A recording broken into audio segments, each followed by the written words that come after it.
Creatine is absolutely critical. So here's how creatine works. Creatine is an energy thing. Remember back in the day with the Balco era with Mark McGuire and the Bash brothers and all that stuff, they talked about it as like it's a steroid.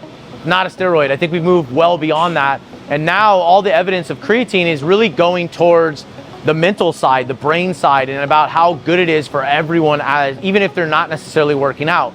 But what is the right dosage? That's a really important one. So a lot of times with supplements, there's two flaws with supplements.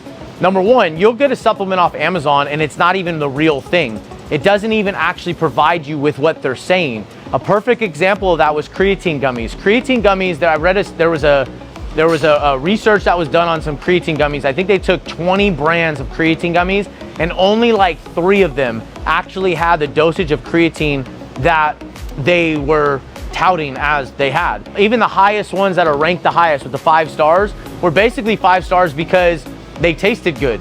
So basically you were eating gummy bears that were supposed to be creatine, but they weren't, right? But here's the flaw with gummies. Gummies are really expensive, right? A lot of times they'll have a lot of sugar, but you have to eat like 6 to get the right dosage. So this brand that I get is only on emergency use, and it's if I'm traveling and I need to just bring something that I'm gonna get 6 grams plus in.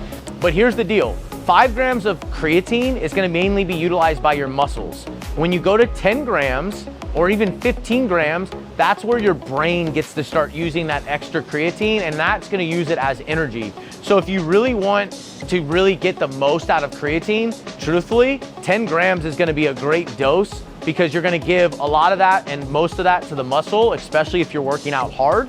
But then you're gonna get about another, 3 to 5 grams that's gonna go to the brain.